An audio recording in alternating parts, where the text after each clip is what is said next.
하나님은 누구의 하나님이 되신다고요? 지난주에도 말씀드린 대로 성가대가 찬양을 하면 뭐라 그러는지 가사를 잘 들어야지 저 사람은 저렇게 생겼구나, 머리를 저렇게 하고 왔네, 이런 거 보지 마시고 뭐라 그러는지를 잘 듣는 가사가 중요합니다. 이렇게 노래 잘하는 걸로 따지면 어디 나갈 수 있겠습니까? 못 나가죠. 근데 우리가 또 이 성가대를 귀하게 여기고, 나는 성가대 올 한 해 빠지지 않고 성실하게 잘 하리라 마음 먹고, 또 여러분들에게 은혜를 끼치고자 하는 그런 마음으로 찬양을 하는데, 가사가 참 중요합니다. 그리고 제가 이렇게 보면 설교를 한 30분 해도 저를 한 7번 쳐다보면 3번 아마 이쪽을 보실 거예요. 분명히 저 한번 보고, 옆에도 한번 보고, 여기도 보고, 뭐라고 써있나도 볼 것이고. 그러니까 저는 이제 원래 보니까 상관없는데 여기 계신 분들도 아마 계속 보실 거예요. 성가대 앞에 나와서 이렇게 하는 게 쉽지 않은데, 어쨌든 감사하고, 성가대 찬양 있을 때마다 이 가사를 생각해서 준비를 해서 연습을 해서 이렇게 찬양을 하니까 가사의 은혜도 받으시고, 또 이렇게 연습을 열심히 하셔서 하니까 목소리를 들어보면 그 사람이 그 가사에 진심이 담겼는지 아니면 그냥 목소리로 부르는지 알죠. 은혜 받는 시간 되시기를 바랍니다. 한 가지 여쭤볼 게 있는데, 교회 다니는 사람은 기도를 할까요, 안 할까요? 교회 다니는 사람. 교회 다닌다고 다 기도하느냐? 그렇지 않습니다. 교회는 다니는데 기도하지 않는 사람이 많아요. 신기하죠? 오히려 교회 다니지 않는 사람이 이렇게 보면, 아, 주일날 저 사람 교회 가네? 그럼 저 사람은 제일 먼저 기도할 거라고 생각을 해요. 다른 거 저 사람이 병을 고칠까? 저 사람이 무슨 희한한 능력이 있을까? 이런 것보다도, 아, 저 사람은 교회 가는 사람, 그럼 저 사람은 기도할 것이다, 이렇게 생각을 합니다. 그런데 신기하게도 교회는 다니는데 기도하지 않는 사람이 의외로 많습니다. 그럼 교회 목사는 어떨까요? 저는 하루에 몇 시간 기도할까요? 제가 이렇게 물어보는 건 참 창피한데, 목사 그러면은 당연히 기도하는 사람이라고 아마 생각을 할 겁니다. 다른 건 몰라도 목사님 그러면은 다른 것을 기대하기보다도 기도하는 분일 것이다, 이렇게 생각을 합니다. 그래서 만약에 저에게 뭘 부탁하신다면 저에게 뭘 부탁할까요? 목사님 돈 좀 빌려주세요. 제가 돈이 많이 있어 보이십니까? 누가 저한테 돈 빌릴 사람 없을 거예요. 그러면 돈보다는 다른 거 부탁할 거 있다면 기도를 부탁할 거예요. 돈을 빌리는 거 부탁한다든지, 누구 좀 백을 힘 좀 써달라고 그러든지, 이런 것보다도 기도를 부탁할 거예요. 지난주 수요일날 저녁 예배를 마치고 집에 들어갔는데, 이제 제가 사는 집 1층에 식당이 있어요. 술안주 겸 이렇게 술도 늦게까지 드시는 분들도 계신데, 수요일날 저녁 예배 다 드리고 들어갔는데, 그분 술 한 잔 드시고 계시던, 밖에서 드시던 분이 제가 이제 목사인 걸 알고, 지난번 안면이 또 구면이라 저보고 기도 좀 해달라고 그러면서 명함을 딱 주면서 하는 말이, 자기가 5년만 열심히 일을 해서 5년 후에 하나님을 위해서 큰 일을 할 수 있게 해달라, 기도를 부탁하는 거예요. 사실 명함을 주면서 기도 부탁한 게 지난번에도 한 번 있었어요. 그러니까 술 한잔 드시고 지난번에도 부탁했었어요. 근데 그때 기억은 잘 안 나시나 봐요. 또 부탁을 하면서 오늘은 이제 하는 말이, 자기 재산이 사실 한 30억이 된대요. 근데 예전에 교회를 다녔었는데 지금은 잘 안 다니고 바빠서 5년 동안 돈을 좀 더 벌어서 5년 후에는 하나님을 위해서 한 통을 쏘겠다는 거예요. 그래서 얼마 쓰시려고 그러냐고 했더니 20억을 낼 거래요. 자기 친구도 개척교회 하는 분도 있고, 그래서 20억은 탁 낼 거고 10억은 자녀들한테 하는 걸 잘 봐서 줄 수 있으면 주고, 아니면 사회에 환원하든지 그렇게 할 거래요. 그래서 저보고 기도해달라는 거예요. 왜 저한테 부탁합니까? 제가 목사니까 당연히 기도하리라. 또 자기가 술 한잔 했지만 그래도 자기가 이렇게 좋은 뜻을 가지고 있으니까 자기를 위해서 기도해 주리라 믿고 저한테 부탁을 하는 거예요. 그래서 제가 그분을 위해서 기도했습니다. 5년 후에 하나님한테 20억을 쏜다는데 교회 나가지 못하더라도 5년만 봐주십시오. 5년만 사업이 더 잘 돼서 돈 잘 벌면 하나님을 위해서 돈 낸다는데 사업이 잘 되게 해주시고 건강도 지켜달라는데 건강도 좀 지켜주십시오 라고 기도했겠습니까? 아니죠. 신앙생활 먼저 좀 잘 좀 하게 해달라고 그렇게 기도를 했어요. 왜 그러냐면 제가 보니까 그분은 성품도 되게 좋아요. 인간관계도 좋고 굉장히 성실하신 분이고 신앙생활만 하면 더 잘 될 분이에요. 30억이 문제가 아니라 있는 재산 더 5년 더 열심히 해서 생각하는 것보다 더 잘 될 분이에요. 근데 신앙생활을 못하고 있어요. 그래서 물론 그분이 부탁한 것도 기도를 하고 명함이 이렇게 지나가다가 명함이 있어요. 그래서 가지고 갔어요. 새벽에도. 그래서 제가 잠깐 기도하고 그랬는데 신앙생활도 잘하게 해달라고 기도를 했어요. 그 연초에 여러분들이 신년 예배 때 1월 1일 날 첫 주에 이렇게 기도 제목을 다 써서 내셨어요. 또 계획서도 썼죠. 거의 90% 있는 그대로 제가 다 기도를 합니다. 거기 있는 대로는 거의 제가 100% 다 하는데 예를 들면 아침에 몇 시에 일어나기 계획이 있어요. 그것도 기도를 해요. 아침에 커피 2잔 마시기. 어떤 분이라고 말씀 안 하셨는데 그걸 기도 제목이 있어요. 하루에 2잔만 먹게 해달라고. 생각해보니까 제가 가끔 가가지고 커피 한 잔 마시면서 교회 오면 커피 한 잔 드세요. 그리고 믹스커피를 드렸어요. 그러니까 그냥 마신 것 같기도 하고 원래 좋아서 마시는지 기도는 2잔만 먹게 해달라고 그러고 제가 커피 줬으니 오늘 나 때문에 3잔 먹을 수도 있잖아요. 그래서 신경을 써야겠다. 그 생각이 또 새벽에 들더라고요. 왜 아침에 꼭 남편 밥 챙겨주기 이 기도 제목이 있는 분도 있어요. 그래서 제가 새벽마다 우리 집사님 아침 남편 꼭 밥 챙겨주게 해달라고 기도도 합니다. 또 하루에 30분씩 꼭 운동하게 뭐 다이어트하게 해달라고 그런 것도 다 기도 제목이 있어요. 저도 그것도 야식 먹지 않게 해달라고 해서 오늘 밤에 야식 먹지 않게 해주십시오. 기도도 합니다. 다 하고 아침 몇 시 일어나는 거 새벽 예배 일어날 수 있게 해달라. 그냥 나오기만 해달라고 하는 것보다도 이분들이 아침에 일어날 때 개운하게 일어나기가 죽어도 일어나기 싫어 이렇게 하는 것보다 육신이 개운하게 그냥 딱 일어날 수 있게 새 힘을 달라고 피곤치 않게 해달라고 기도도 하고 또 남편은 꼭 밥 챙겨주게 할 수 있게 해달라고 기도하신 분도 아내로서 더 건강하게 아침에 힘들고 일어나기 힘들면 어떻게 밥 차려주고 싶은 생각이 납니까? 안 나죠. 그냥 대충 그냥 갔으면 좋겠어요. 그냥 근데 그것도 내가 건강하고 아침에 1시간 일찍 일어나도 피곤치 않고 마음이 좋아야지 밥을 하는 거지. 힘들고 일어나기도 귀찮고 다 짜증나고 얼굴도 보기 싫고 막 그러면 그냥 일어나기 전에 그냥 나갔으면 좋겠고 그러면 기도 제목이 이루어질 수가 없죠.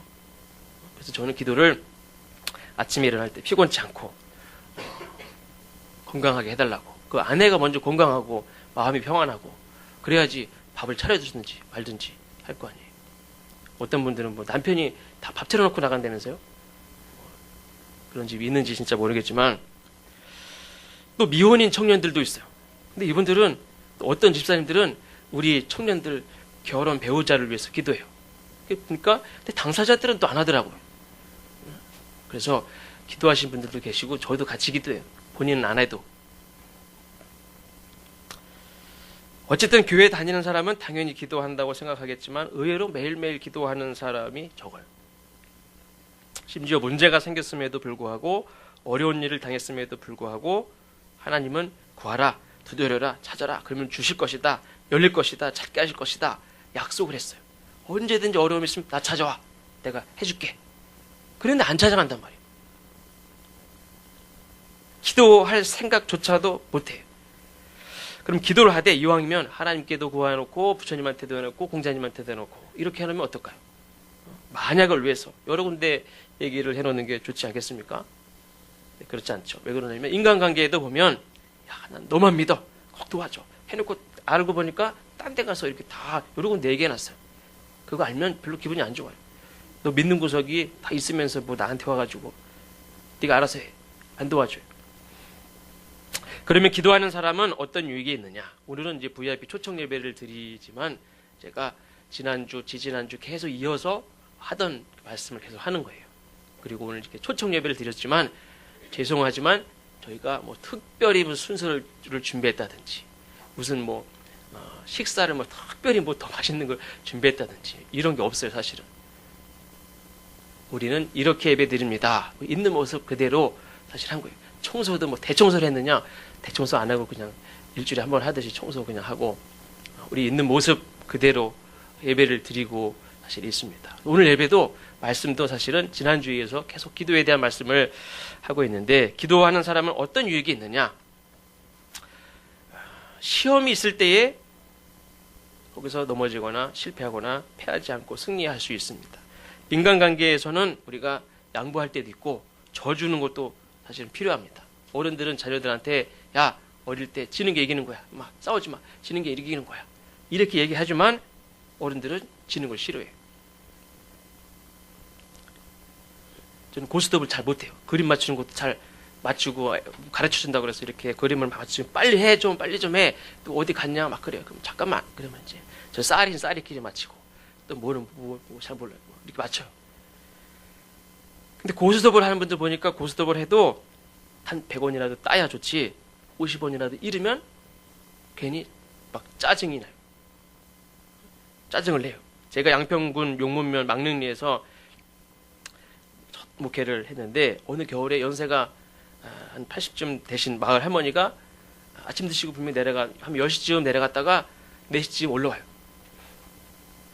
근데 내려가다가 4시쯤 만났어요. 이렇게 올라오는데 얼굴을 보니까 나 기분 좋다 이렇게 써있어요. 너무 기분이 좋아요. 그래서 어떻게 이렇게 기분이 좋으시냐 물어봤더니 고스톱을 쳤는데 430원을 땄다는 거예요.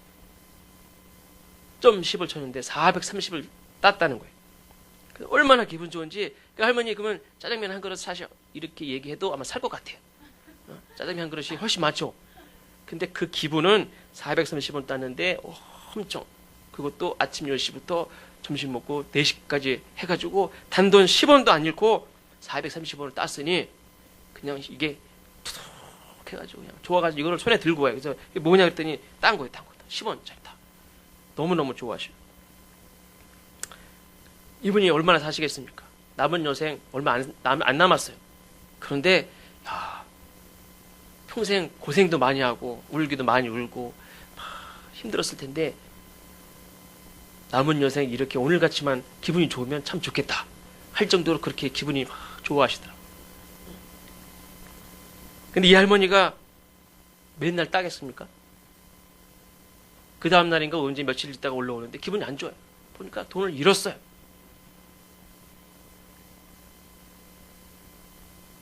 전에는 430원 땄다고 좋아했는데 얼마나 잃었나? 430원을 잃은 것도 아니에요. 그냥 뭐 얼마 잃었는데 몇백원 잃지도 않았는데 마치 전 재산을 잃은 것 같이 그렇게 집에 가서 저녁밥도 아마 밥맛이 없어서 안 먹을 것 같아요. 그 정도로 이렇게 얼굴이 상해가지고 그렇게 올라오는 거예요. 그러니까 하루 종일 헛짓한 거예요. 돈을 잃었으니 10원이라도 따면 그래도 오늘 하루가 헛되지 않는데 잃었으니 오늘 하루 6시간 그냥 헛짓한 거예요. 그러니까 밥맛도 없고 그렇게 하루는 돈 땄다고 울고 웃고 하루는 돈 잃었다고 울고 밥맛 없다고 밥도 안 먹고 제가 아까도 말씀드린 대로 그림 뭐 겨우겨우 맞춰요. 그리고 점수 계산을 잘 못해요. 그리고 내가 몇 점 났대요. 그러면 몇 점 난 거야? 그러면은 몇 점 난 거래요. 그래서 제가 바둑 할딱 먹기로 했었어요. 친구들이랑 한번 기숙사에서 친구들이 바둑도 많이 두고 막 그러잖아요. 바둑알 가지고 까만 거 가지고 막 하는데 바둑알이 이만큼 모였어요. 좋을까 안 좋을까요? 얼마나 좋은지 몰라요. 해보신 분들 있는지 모르겠지만 바둑알이 이만큼 따면 굉장히 좋아요. 바둑알 이름이 어떨까요? 박근영 성도님 고스톱 할 줄 아세요?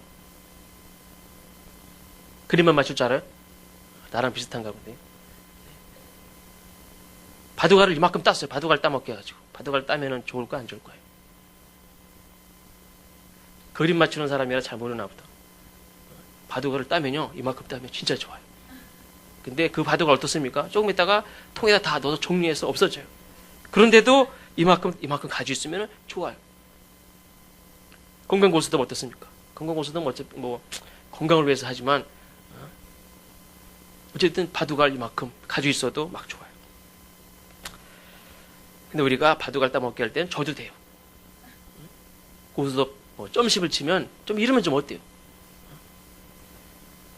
이뤄도 되고 양보도 하고 져주는 것도 우리가 필요할 때가 있습니다. 그런데 져서는 안 될 게 있어요. 우리가 악한 마귀의 사단은 우리를 넘어뜨리고 죄 짓게 만들고 우리를 시험에 들게 한단 말이에요. 악한 길로 인도하는 사단의 시험에서는 져서는 안 된다는 거예요. 어떤 분은 운동할 때 지는 거 싫어하시죠. 권사님 지는 거 운동할 때 친선 게임이 어디 있어요? 친선 게임이 하면 이기는 거지. 친선 게임이 어디 있어요? 꼭 내 얘기는 안 하더라도 어떤 제 친구 중에 장창이라는 친구가 있는데 그 친구는 뭘 해도 내게 축구를 너무 좋아해가지고 다리가 인대가 끊어져가지고 뭐 6개월 동안 절대 움직이면 안 되고 기부스하고 몇 개월 있고 그다음에 입수하고 목발을 짚고 그래도 나와가지고 목발 짚고 나와서 거기서 구경이라도 해요. 그렇게 좋아요. 그러니까 재활치료도 다른 사람보다 몇 개월이 빨라요. 나가고 싶은 마음에 가장 열심히 해가지고 더 빨리 나와요. 의사는 6개월 이상 못 나간다고 그러는데 앞으로 못 한다는데도 이 친구는 재활치료 벌써 끝내고 몇 개월도 안 돼서 나와서 뛰고 있어요. 그러니까 그 의지가 참 중요해요. 그래서 건강도 금방 건강 회복되고 못 한다고 그랬는데 지금도 뛰고 있어요. 근데 뭐든지 다 내게 하는 거예요. 내게. 친선 게임이 어디 있어요? 하면 이겨야지. 근데 그런 게임에서는 내기를 해야 재밌고 거기서는 반드시 이겨야지 하루가 보람이 되고 꼭 이기려는 사람이 왜 사단의 시험과 유혹에서 넘어져서 지는 거는 왜 자존심이 상하지 않느냐. 내 눈에 보이는 게임은 이겨야 되고 지는 게 아주 용납이 안 되는데 죄를 짓는 경우는 보통 모든 공개적인 데서 죄를 짓지 않죠. 나 혼자 있을 때 넘어지기 쉽고 나 혼자 있을 때 죄를 짓기 쉬워요. 그러니까 그냥 스스로 나 자신과 탈별해서 덮는 거예요. 그건 자존심이 안 상하느냐 그런 거예요. 마귀에게 사단이 유혹에 시험에 내가 지는 건데 그런 거에는 그냥 합리화를 시키고 그거는 괜찮고 별것도 아닌 게임에서는 그냥 이기려고 그러고 그거 지면은 밥도 안 먹고 자존심 상해서 잠도 안 오고 운동에 대해서 얘기한 건 아닙니다. 우리가 그런 것만큼 우리가 그런 하나님 앞에 우리가 해야 될 것들을 잘 못하고 또 죄 짓고 넘어지고 시험에 들고 실패하고 하는 것에 대해서 우리가 그런 데서 꼭 이겨야 되는 데서는 우리가 이겨야 된다는 거죠. 예수님의 말씀 중에서도 예수님이 이제 하루 종일 5,000명이 넘는 사람들을 이렇게 모여 있는 데서 말씀을 전했어요. 저녁 때 다 배가 고프고 예수님이 보실 때에 목자 없는 양같이 너무 불쌍한 거예요. 뭘 좀 먹이고 싶은데 제자에게 물었어요. 빌립이라는 제자에게 특별히 시험하여 물었다. 성경에 그렇게 나오는데 어떻게 좀 떡을 좀 구할 수 있느냐 물어봤어요. 근데 이건 예수님이 시험해서 물은 거예요. 시험해 본 거예요. 그랬더니 빌립은 200데나리온이 있어도 이 사람들이 먹기에는 턱없이 부족합니다. 나름대로 빠른 머리로 계산해서 대답을 했는데 예수님이 원하는 답을 못 들었어요. 우리는 시험을 통과하기 전에 시험에서 승리하기 위해서라도 우리는 기도해야 될 줄로 믿습니다. 베드로전서 5장 8절에 보면 베드로가 이렇게 얘기를 합니다. 근신하라 깨어라. 너희 대적 마귀가 우는 사자 같이 두루 다니며 삼킬 자를 찾는다 그랬습니다. 사실 베드로는 이 말을 한 베드로는 사실 솔직히 말하면 베드로는 과거가 실패했던 예수님을 저주하고 도망갔던 사람이죠. 자신의 모든 걸 버리고 예수님을 따라 나섰던 베드로, 나는 주님을 위해서라면은 목숨도 아깝지 않다. 늘 얘기했던 베드로지만 정작 예수님이 이제 십자가에 달려 죽으시기 전날 밤에 베드로, 야고보, 요한을 데리고 산에 올라가서 야, 나랑 같이 기도하자. 나 여기서 기도할 테니까 여기서 깨어서 기도하자. 그렇게 해놓고 기도하러 가셨다가 오시니까 어떻게 했습니까? 다 자고 있었어요. 예수님이 기도를 부탁할 때 뭐라고 얘기하셨냐면 내 마음이 매우 고민하여 죽게 되었으니 나와 함께 깨어 기도하자. 이렇게 얘기합니다. 내 마음이 매우 고민하여 죽게 되었다. 사람이 죽게 되는 것은 육신이 아파서 죽기 전에 마음이 힘들어서 먼저 죽는 거예요. 힘들어 죽겠다 했을 때 마음이 먼저 힘들어요. 예수님이 마음이 매우 고민하여 죽게 되었다. 예수님 이런 표현을 썼어요. 우리도 힘들어 죽겠다, 좋아 죽겠다 이런 죽겠다는 표현을 쓰지만 예수님도 번역을 그렇게 해서 그랬는지 모르지만 내 마음이 매우 고민하여 죽게 되었으니 나와 함께 깨어 기도하자. 예수님도 그만큼 힘들다는 거예요. 마음이 먼저 힘들어요. 그렇게까지 얘기를 했는데도 불구하고 예수님이 1시간 기도하다가 와보니까 다 자고 있는 거예요.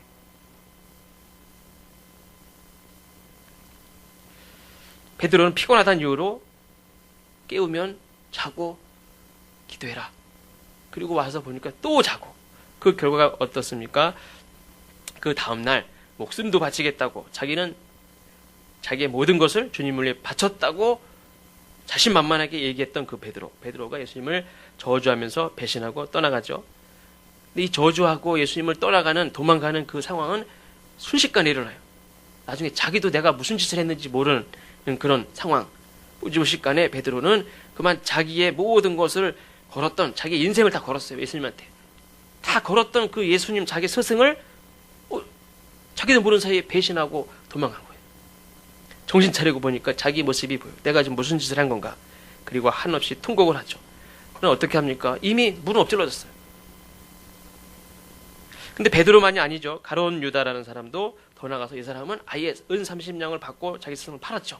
근데 이 사람도 뒤늦게 딱 깨달았어요.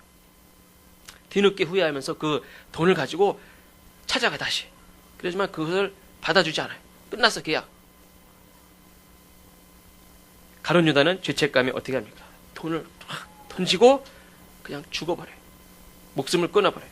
순식간에 그렇게 예수님이 사랑하고 그렇게 가르치고 양육하고 그렇게 했던 제자들이 순식간에 막 다 무너지는 거예요. 그러니까 우리는 가룟 유다의 배신, 자살을 실패자의 그런 대표적인 모습으로 말하지만 모르겠어요. 제가 세상에 예수님 믿지 않는 사람들이 이렇게 볼 때는 아마 저는 베드로에게 더 손가락질을 할 것 같아요. 왜 그러냐면 가룟 유다는 그래도 양심이라도 있어서 스스로 목숨을 끊었어요. 그걸 잘했다는 게 아니라 그래도 자기가 한 일에 대해서 후회하고 어떻게 할 줄 모르니까 그냥 죽어버렸어요. 근데 너는 어떻게 그 얼굴을 들고 다시 나타나냐? 그리고도 네가 예수님의 제자야? 너도 죽어버려 너도. 그렇게 얘기할 것 같아요. 너도 책임져. 근데 가룟 유다는 죽어버렸어요. 근데 베드로는 죽지도 못해. 그리고 어떻게 합니까? 다시 고향 돌아가요 그냥. 베드로는 한순간의 잘못이 그냥 평생 빨간 줄이 딱 가듯이 그렇게 그 과거에 예수님을 배신했던 아무리 베드로가 이제는 열심을 가지고 뭐 결의에 차서 얘기를 해도 이제 안 믿어요. 왜 그렇습니까? 위험한 일 생기면은 어떻게 배신하고 도망갈 놈인지 몰라요 사실은. 왜 그러냐면 예수님이 지금 십자가 지고 끌고 가는데 잡혀가는데 그 상황에서 저주를 하면서 도망간 놈이. 근데 여태까지 자신만만하게 내가 이 주를 위해서 다 버렸지 않습니까? 아시죠? 저는 주님을 위해서 죽을 수도 있습니다. 아시죠? 그렇게 얘기했던 게 다 부끄러운 말이. 그리고 그 말을 이제는 아무도 안 믿어줘요. 그 모든 의지, 각오 아무 소용이 없다는 것을 베드로 자신이 이제 알았어요. 본인 스스로도 이제 알아요. 아무리 내가 목숨을 걸고 혈서를 쓰는 한이 있어도 자기는 순식간에 무너질 수밖에 없고 순식간에 도망갈 수도 있는 그런 사람이라는 것을 자기도 알아요. 베드로는 어떤 시험에도 이길 수 있다는 각오, 열심은 남다르고 사실 대단했었고 예수님도 특별히 사랑하고 아끼는 그런 사람이었지만 기도하지 않은 결과가 뭐냐면 가장 부끄러운 사람이 됐다는 거예요. 앞으로는 제자들에게 야 우리 다 같이 우리 목숨을 바치자 이렇게 얘기도 못해요. 왜 그렇습니까? 너는 그런 말 할 자격도 없어. 너는 실제로 죽어야 우리가 그런 줄 알지. 너는 몰라. 너 또 도망갈지 어떻게 알아요? 그러니까 베드로 스스로 생각해도 자기의 그런 결의 그게 아무것도 아니라는 것을 자기도 이제는 깨달았어요. 근데 그게 왜 그렇습니까? 기도하지 않은 결과라는 거예요. 바로 전날 예수님이 깨워서 기도하라 얘기했는데 기도하지 않고 잔 결과가 그 다음날 당장 나타났다는 거예요. 그래서 기도라는 것은 문제가 생기기 전에 해야 된다는 거예요. 의학도 예방의학이 있죠. 예방의학. 의사 선생님이 꼭 무슨 병든 사람만 치료합니까? 예방의학도 있고 그거를 잘 미리 병들지 않도록 또 의사가 다 진단을 하고 그렇습니다. 처방도 하고. 기도도 미리 하면 시험에서 이길 수 있다는 거예요. 이런 베드로와 같은 실수와 베드로와 같은 어떤 어려움이 만나도 거기서 우리가 아무 순식간에 나도 모르는 사이에 거기서 실패하는 그런 나중에 후회하고 땅을 치는 그런 사람이 되지 않을 수 있다는 거예요. 근데 예수님도 제자들에게 시험에 들지 않도록 깨어 기도하라 말씀하셨지만 잠시 후에는 뭐라고 하냐면 이제는 자고 쉬어라 이렇게 말씀합니다. 기도도 때가 있다는 거예요. 지난주에 말씀드린 대로 자녀가 문제아가 된 다음에 나중에 내 아들이 이렇습니다. 하나님 어떻게 하겠습니까? 그렇게 하기 전에 미리 기도하라는 거예요. 내 자녀를 위해서 미리 축복하고 미리 기도하고 미리 하나님 앞에 맡기고. 그리고 우리가 기도해야 되는 이유는 또 한 가지는 우리의 육신이 약하기 때문이다. 오늘 41절 말씀에 보니까 마음에는 원이로되 육신이 약하도다 말씀했습니다. 근데 많은 사람들이 이 말씀을 인용해서 저는 하나님 기도해야 되는 거 잘 알지만 전 육신이 약하잖아요. 그러니까 봐주세요. 이렇게 핑계로 사용을 합니다. 그러나 이 말씀은 우리가 핑계 삼으라고 주신 말씀이 아니라 육신이 약하기 때문에, 육신이 약하면 어떻습니까? 잘 넘어지죠. 육신이 약하니까 잘 감당하기 어려워요.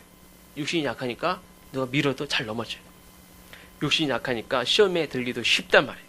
그러니까 어떻게 해야 되느냐? 더 기도만큼은 더 해야 된다는 거예요. 육신이 약하니까, 약한 사람은 어떻게 해야 돼요? 더 운동해야죠. 내가 몸이 약한 사람은 어떻게 합니까? 평소에 운동도 더 잘 해야 되고, 평소에 식사도 잘 해야 되고, 힘들어도 땀 내면서 1시간이라도 걸어야 되고, 육신이 약한 사람은 그래야 돼요. 건강한 사람은 건강한 거 믿고 운동을 안 해요. 육신이 약하니까 더 기도하라는 말이에요. 예수님이 제자들에게 가르쳐주신 기도에도 보면 우리를 시험에, 우리가 주기도문이라고 있죠. 주기도문에도 보면 우리를 시험에 들게 하지 마옵시고 다만 악에서 구하시옵소서 이런 말씀이 있죠. 기도 있죠. 기도하지 않고는 우리 육신이 약하기 때문에 그런 시험을 감당할 수 없다는 거죠. 기도할 때도 그런 기도를 하라고 가르쳐줬습니다. 그래서 육신이 약하니까 기도도 안 하면 어떻게 되느냐? 유혹에 빠지기도 쉽고, 육신도 강하게, 육신이라도 강하면, 의지라도 강하면, 신념이라도 강하면 세상적으로라도 죄 짓지 않죠. 근데 육신도 약하고 신념도 약하고 의지도 약한 것이 기도까지 안 하면 어떻게 우리가 이기고 사느냐?